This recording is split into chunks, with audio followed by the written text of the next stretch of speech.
മുതലപ്പുഴയിൽ നിന്ന് കാണാതായ ആൾക്കായിട്ടുള്ള തെരച്ചിൽ ഇപ്പോഴും തുടരുകയാണ്. പക്ഷേ ഇപ്പോഴും തിരച്ചിൽ ഫലപ്രാപ്തിയിൽ എത്തിയിട്ടില്ല എന്നാണ് നമുക്ക് മനസ്സിലാക്കാൻ കഴിയുക. അതുമാത്രമല്ല, വലിയ ആരോപണങ്ങൾ ഉയരുന്നുണ്ട്. ആളെ കാണാതായപ്പോൾ തന്നെ ഈ വിഷയത്തിൽ കാര്യക്ഷമമായ അന്വേഷണങ്ങൾ നടന്നില്ല എന്നുള്ള ആരോപണങ്ങൾ ഉയർന്നിരുന്നു. പക്ഷേ എന്താണെങ്കിലും മത്സ്യത്തൊഴിലാളികൾ, കടലിൽ പോകുന്ന മത്സ്യത്തൊഴിലാളികൾ വളരെ വലിയ ബുദ്ധിമുട്ടുകൾ അനുഭവിക്കുന്നുണ്ട്. വളരെ വലിയ ഭീഷണികൾ, കാലാവസ്ഥയുമായി ബന്ധപ്പെട്ട് ഒരുപാട് ഭീഷണികൾ നേരിടുന്നുണ്ട്. ഇപ്പോൾ ഈ ആളുകളെ കാണാതാകുമ്പോഴാണ് നമുക്ക് മനസ്സിലാകുന്നത് ഈ തിരച്ചിലടക്കമുള്ള കാര്യങ്ങൾ എത്രത്തോളം കാര്യക്ഷമമാണ് എന്നുള്ളത്. അതുപോലെ സിഗ്നലിംഗ് കൊടുക്കുന്നതുമായി ബന്ധപ്പെട്ട് എന്താണെങ്കിലും സ്കൂബ ഡൈവിംഗ് സംഘം തിരച്ചിൽ നിർത്തിവെക്കുന്ന സാഹചര്യമുണ്ട്, പ്രതികൂലമാണ് എന്ന് പറഞ്ഞുകൊണ്ട്.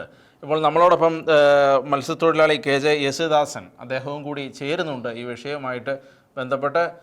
ഒരുപക്ഷെ ഇപ്പോൾ തിരച്ചിലുമായി ബന്ധപ്പെട്ട്, അതുമല്ലെങ്കിൽ കടലിൽ പോയി ഇപ്പോൾ ഒരാളെ കാണാതായതുമായി ബന്ധപ്പെട്ടുള്ള കാര്യങ്ങൾ കൂടുതൽ വ്യക്തതയിലേക്ക് വരുമ്പോൾ മത്സ്യത്തൊഴിലാളികൾ, കടലിൽ പോകുന്ന മത്സ്യത്തൊഴിലാളികൾ അനുഭവിക്കുന്ന ബുദ്ധിമുട്ട് എത്രത്തോളമാണ് എന്ന് ഇപ്പോൾ ആളുകൾ മനസ്സിലാക്കിക്കൊണ്ടിരിക്കുന്ന ഒരു സാഹചര്യമുണ്ട്.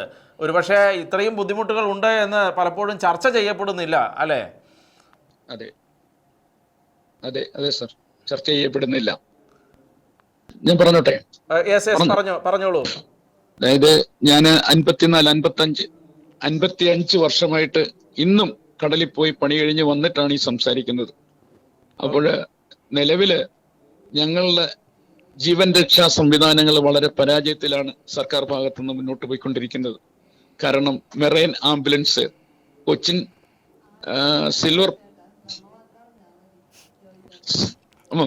സിൽവർ പമ്പാനോ എന്ന വെസലിൽ പോകുന്ന ജോസി ജേക്കബ് എന്ന എഞ്ചിനീയർ സാറാണ് അത് കമ്മീഷൻ ചെയ്ത് അയച്ചത്. അങ്ങനെ കൊല്ലത്തൊരു ആംബുലൻസ് വന്നു, കൊല്ലത്തിനും കായംകുളത്തിനും കൂടെ. ആ ആംബുലൻസ് ഇവിടെ വന്നിട്ട് പിറ്റേ ദിവസം തന്നെ കംപ്ലൈന്റ് ആയി. എന്നെ വിളിച്ച് അദ്ദേഹം പറഞ്ഞു, ഇന്ന പോലെ ഇതിനൊരു പ്രശ്നമുണ്ട്, നല്ല മെക്കാനിക്കൽമാരുണ്ടെങ്കിൽ ഒന്ന് ചെക്ക് ചെയ്യിക്കണമെന്ന് പറഞ്ഞു. 3 ദിവസങ്ങൾ ചെക്കിങ്ങിന് വേണ്ടി ഞാനും കൂടെ ബുദ്ധിമുട്ടി ആ ആംബുലൻസിലുമായിട്ട് കിടന്നു. എന്നിട്ട് നമ്മുടെ ഇവിടുത്തെ മെക്കാനിക്കൽ പറഞ്ഞ എന്താണെന്നറിയോ, കമ്പനി നാളെ വന്നെങ്കിലേ ശരിയാകത്തുള്ളൂ. അത് ഇതുവരെയും ശരിയായിട്ടില്ല, അങ്ങനെ തന്നെ കിടക്കുക. അപ്പം മെറൈൻ ആംബുലൻസ് ഇറക്കുന്നു, എല്ലാ പോർട്ടിലേക്കും 1ഉം 2ഉം ആംബുലൻസ് ഇറക്കുന്നു എന്നൊക്കെ പറഞ്ഞെങ്കിൽ തന്നെയും അതിന് യാതൊരു പരിഹാരവും ഇന്നുവരെ കണ്ടിട്ടില്ല. പിന്നെ ഇന്നേക്ക് 9 ദിനമായി ഈ നീണ്ടകരയിൽ നിന്ന് 3 സഹോദരങ്ങൾ, അപ്പൂപ്പനും മകളുടെ ഭർത്താവും മകളുടെ മകനും, അങ്ങനെ ചെറുമകനും മരുമകനും അച്ഛനും അകിതം 3 പേര് പോയിട്ട് 2 പേരെ കിട്ടി. ഇന്ന് 9ാം ദിനമായിട്ടും ഒരാളിനെ കിട്ടിയിട്ടില്ല, ഇളയ മകനെ കിട്ടിയിട്ടില്ല. അതിൽ തീരാ ദുഃഖത്തിലാണ്. അപ്പൊ അവരോട് ഇടപെട്ടത് ചീഫ് മിനിസ്റ്റർ വളരെ കാര്യമായിട്ടും ഗൗരവമായിട്ടും തന്നെ ഇടപെട്ട്. എല്ലായിടത്തും അദ്ദേഹത്തിന് ഓടിയെത്താൻ പറ്റത്തില്ലല്ലോ, സമയം കിട്ടുമ്പോൾ വരുമെന്ന് പ്രതീക്ഷിക്കുന്നു. ഞങ്ങളുടെ കൊല്ലത്തിന്റെ ചാർജുള്ള മന്ത്രി ബഹുമാനപ്പെട്ട ഷിബു ബേബി ജോൺ സാറ് കൂടെ വന്നു നിന്നാണ് ഈ തിരച്ചിലിന് നേതൃത്വം കൊടുത്തത്. പെരുമഴയത്ത് അദ്ദേഹം കൂടെ വന്നു നിന്ന് നല്ല രീതിയിൽ പരിശ്രമിച്ചു. പക്ഷേ നിരാശയായിപ്പോയി ഫലം. കാര്യമാത്രം പ്രസക്തമായ രീതിയിൽ ഫലം കാണാനായിട്ട് മറ്റുള്ള എക്യുപ്മെന്റ്സ് ഒന്നും പോരാ. എന്ന് പറഞ്ഞാല് ഇപ്പൊ ഉദാഹരണം പറയുമ്പോൾ സ്കൂബ ഡൈവിംഗ് തൊഴിലാളികളായിട്ട് വെച്ചിരിക്കുന്നവര് ഈ മേഖലയുമായിട്ട് യാതൊരു ബന്ധമില്ലാത്തവരാ. നീന്തറിയാൻ പാടില്ല, അതല്ലെങ്കിൽ അങ്ങനെ ഉള്ള ഡൈവ് ചെയ്യാൻ അറിയാൻ പാടില്ലാത്ത വ്യക്തികളെ, അതൊക്കെ ഈ രാഷ്ട്രീയത്തിന്റെ ഒരു തിരിമറിയ എന്ന് ഞങ്ങൾ വിശ്വസിക്കുക. അപ്പോൾ മത്സ്യത്തൊഴിലാളിയെ സംരക്ഷിക്കാൻ മത്സ്യത്തൊഴിലാളിയിൽ നിന്നുള്ളവർ തന്നെ ആയിരിക്കണം. അതുകൊണ്ട് ആ മേഖലയിലൊക്കെ പ്രവർത്തിക്കുന്നത് മത്സ്യത്തൊഴിലാളി കുടുംബത്തിൽ നിന്നുള്ള കടലുമായിട്ട് തീരമായിട്ട് ബന്ധമുള്ള അറിയാവുന്ന ആളുകളെ പോസ്റ്റ് ചെയ്യണം. ഡിഗ്രി മാത്രം പോരാ, ഇങ്ങനെയും കൂടെ കുറെ പരിചയസമ്പന്നരായ ആളുകളെ വേണം പോസ്റ്റ് ചെയ്യേണ്ടതെന്നാണ് ഞങ്ങൾക്ക് പറയാനുള്ളത്. പിന്നെ ആദ്യമേ തന്നെ പ്രതികരിച്ചു, ബദർവാണിങ് ഉണ്ടെന്ന് പറഞ്ഞില്ലയോ, പിന്നെന്തിനാ പോയതെന്ന്. ഈ 365 ദിവസം ഉണ്ടെങ്കിൽ ഒരു 200 ദിവസവും പലവിധ കാരണങ്ങളാലും വരൾച്ചയാലും പറഞ്ഞാൽ വറുതിയിലാകുമ്പോഴും ഞങ്ങൾ പണിക്ക് പോകത്തില്ല. പിന്നെ ബദർവാണിങ് 3ഉം 2ഉം 1ഉം ഒക്കെ വളരെ അപകടമാണ്. പക്ഷേ അത് ഇല്ലാത്ത സമയത്തും ചുമ്മാ ബദർവാണിങ് പറഞ്ഞ് ഞങ്ങളെ കർശനമായിട്ട് വിടാതെ പോലീസ് ബന്ദോബസ്ത് ചെയ്യും. പക്ഷെ ഇത്രയും ക്രൂരമായ, അതായത് വടക്കു പടിഞ്ഞാറ് നദി ശക്തമായ കാറ്റും കോളും തുറമുഖത്തെ അലട്ടിക്കൊണ്ടിരിക്കുന്നു. ഒരു കാരണവശാലും തുറമുഖം വിട്ട് യാനങ്ങൾ പുറത്തു പോകരുത് എന്നുള്ളതാണ് ഈ 3ാം നമ്പർ സ്റ്റോം സിഗ്നൽ പറയുന്നത്. അപ്പോ അതനുസരിച്ച് ഞങ്ങൾ പ്രവർത്തിക്കണമെങ്കിൽ ശക്തമായ നടപടിയും കൂടെ സർക്കാരിന്റെ ഈ സിഗ്നലൊന്നും ഞങ്ങളുടെ പോർട്ടിലൊന്നും ഇല്ല.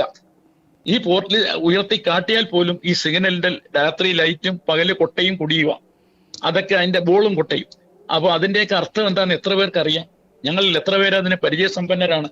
ഇപ്പൊ ഇത്തരത്തിലുള്ളതിന് അടയാളങ്ങൾ കണ്ടാൽ സിഗ്നലുകൾ ഞങ്ങളുടെ ഹാർബറുകളിലും ഫിഷിംഗ് ഹാർബറുകളിലും പ്രദർശിപ്പിക്കുകയും അതിന്റെ അർത്ഥം ഞങ്ങൾക്ക് മനസ്സിലാകത്തക്കവണ്ണം ഞങ്ങളെ ട്രെയിനിങ് ചെയ്തെടുക്കുകയും വേണം പുതിയ തലമുറയെ.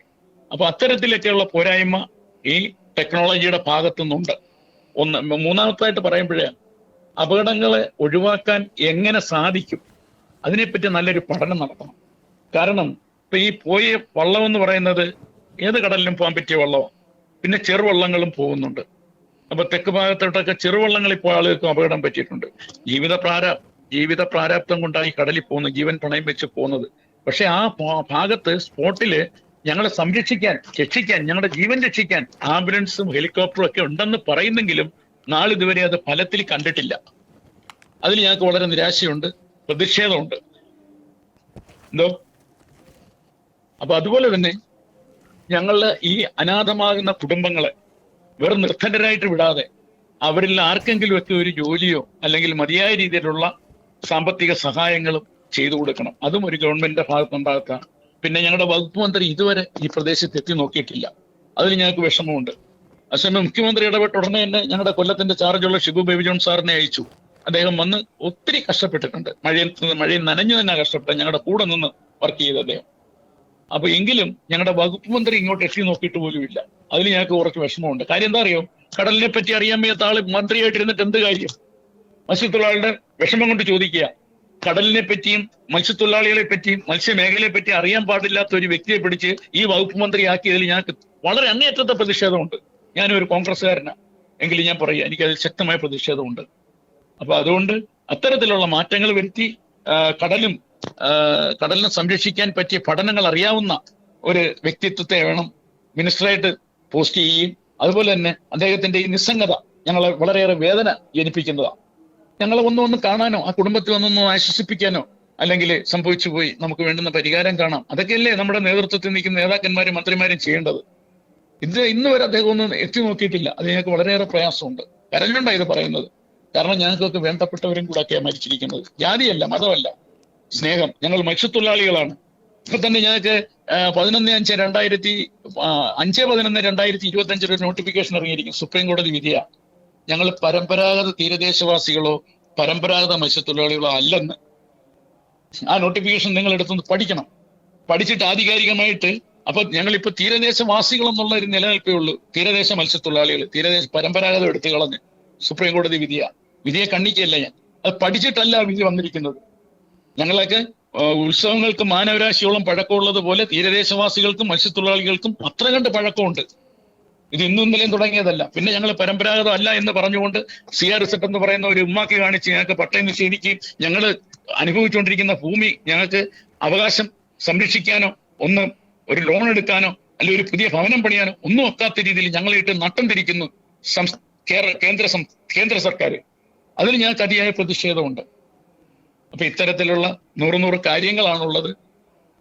തീരത്തും മലയോരത്തും തീരത്തും മലയോരത്ത് ഉരുൾപൊട്ടുണ്ടാകുമ്പോഴും തീരത്ത് എന്തെങ്കിലും സഹായങ്ങൾ ഉദ്യോഗസ്ഥർ വന്നാൽ തന്നെ മത്സ്യത്തൊഴിലാളികളുടെ സഹകരണം വേണം. അവരുണ്ടെങ്കിലേ ഈ രണ്ട് മേഖലയിലും പൂർണ്ണമായ ഒരു സംരക്ഷണം ഉറപ്പുവരുത്താൻ പറ്റത്തുള്ളൂ. അപ്പൊ അതുപോലെ തന്നെ ഞങ്ങളെ സംരക്ഷിക്കാനും സർക്കാരിന് ബാധ്യതയുണ്ട്. ഞങ്ങൾക്കായി ഒരുക്കിയിരിക്കുന്ന വിവിധ പദ്ധതികൾ നടപ്പിലാക്കണം പൂർണ്ണമായിട്ടും. ഞങ്ങൾക്ക് ആംബുലൻസ് ഉണ്ടെന്ന് പറഞ്ഞാൽ പോരാ, ഹെലികോപ്റ്റർ ഉണ്ടെന്ന് പറഞ്ഞാൽ പോരാ. ഇതൊക്കെ ഓൺ ദ സ്പോട്ടിൽ വരാൻ പറ്റിയ സംവിധാനങ്ങൾ കൊല്ലത്ത് ഹെലിപ്പാഡ് ഉണ്ടാക്കണം. ഹെലിപ്പാഡ് ഉണ്ടാക്കി ഹെലികോപ്റ്റർ സഹിതം ആംബുലൻസ് സഹിതം കൊല്ലത്ത് ഇമ്മീഡിയറ്റ്ലി ആയിട്ട് പോസ്റ്റ് ചെയ്യണം. അപ്പം മുതലപ്പുഴയിൽ എന്തെങ്കിലും പ്രശ്നം ഉണ്ടെങ്കിൽ കൊല്ലത്ത് നിന്ന് വേഗം തന്നെ ഹെലികോപ്റ്റർ പോവാം, ആംബുലൻസ് പോവാം. 2 മണിക്കൂർ ഓടിയാൽ മതി. 2 മണിക്കൂർ കൊണ്ട് ആംബുലൻസ് ആകുമ്പോൾ 1 മണിക്കൂർ കൊണ്ട് അങ്ങ് എത്തും. അപ്പൊ അത്തരത്തിലുള്ള കാര്യങ്ങൾ അധികാരികളുടെ ഭാഗത്തുനിന്ന് ഉണ്ടാകണമെന്ന് അഭ്യർത്ഥിച്ചുകൊണ്ട് എന്നെ കേട്ട എല്ലാവർക്കും നന്ദി, നമസ്കാരം. മറ്റൊരു കാര്യം കൂടി ചോദിക്കാനുള്ളത്, ഇപ്പോഴാണ് നമുക്ക് മനസ്സിലാകുന്നത് ഈ സിസ്റ്റം എത്രത്തോളം കാര്യക്ഷമമാണ് എന്നുള്ളത്. ഒരു കാര്യക്ഷമതയില്ല എന്ന് വളരെ വ്യക്തമായിട്ട് മനസ്സിലാകുന്ന രീതിയിലാണല്ലോ ഇപ്പോഴത്തെ പ്രവർത്തനങ്ങൾ. എന്താണ് ഇപ്പോൾ പുതിയ ഗവൺമെന്റിന്റെ ഭാഗത്തു നിന്ന് ഏതെങ്കിലും തരത്തിലുള്ള പ്രതീക്ഷകൾ ഉണ്ടോ? കാരണം തീർച്ചയായിട്ടും ഉണ്ട്. ഇപ്പൊ ബജറ്റിൽ തന്നെ പല പ്രഖ്യാപനങ്ങളും ഉണ്ട്. പക്ഷെ അതൊക്കെ പ്രതീക്ഷയോട് കാത്തിരിക്കുക. ഇത് പ്രവൃത്തി പദത്തിൽ വരുമ്പോൾ അതിൻ്റെതായ ദോഷവശങ്ങളും ഏറെയുണ്ട്. അതിൽ ഞങ്ങൾ ഭയങ്കര ഭയാശങ്കപ്പെടുക. കാരണം ഇപ്പൊ ചെറു തുറമുഖങ്ങൾ വികസിപ്പിച്ച് മേജർ തുറമുഖങ്ങളുമായിട്ട് ചെറിയ കപ്പൽ സഞ്ചാര പാത ഒരുക്കാൻ പോകുന്നു.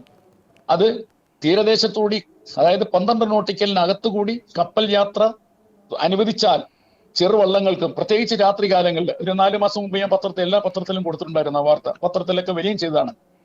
തീരദേശത്ത് രാത്രി കാലങ്ങളിൽ ചെറുവള്ളങ്ങളിൽ വല നീട്ടി കിടക്കുന്നവർക്ക് കപ്പൽ വരുന്ന കണ്ടുകൊണ്ട് വലയെ പിടിച്ച് കയറ്റിക്കൊണ്ട് ഓടാൻ പറ്റത്തില്ല, വല കളഞ്ഞേച്ച് പോകണം. അപ്പൊ ഞങ്ങളുടെ വലയും പോവും, ഞങ്ങളുടെ ജീവനും ഭീഷണിയാണ്.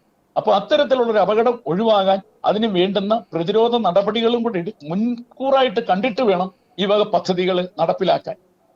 ഇപ്പൊ തന്നെ ഇപ്പം എണ്ണ ഗവേഷണമെന്നും പറഞ്ഞാണ് ഇവിടെ മൈനിങ് ആയതുകൊണ്ട് 3000 മീറ്ററിൽ കൂടുതൽ മൈനിങ് നടന്ന് ഖനനമാ ഓരോ മീറ്ററിലും കിട്ടുന്ന. ഞങ്ങൾ സംശയിക്കുന്നത് അങ്ങനെ, ഞങ്ങൾ സംശയിക്കുക ഓരോ മീറ്ററിൽ നിന്നുള്ള മണ്ണെടുത്ത് പരിശോധനയ്ക്ക് വിട്ടുകൊണ്ടിരിക്കുക, മനസ്സിലായി. അപ്പൊ അത് 500 ഇരട്ടിയിലധികം വിലപിടിപ്പുള്ള ധാതുക്കളാണ് ഖനനം ചെയ്തെടുക്കാനായിട്ട് ഉദ്ദേശിക്കുന്നത്, ഇതിന്റെ വില.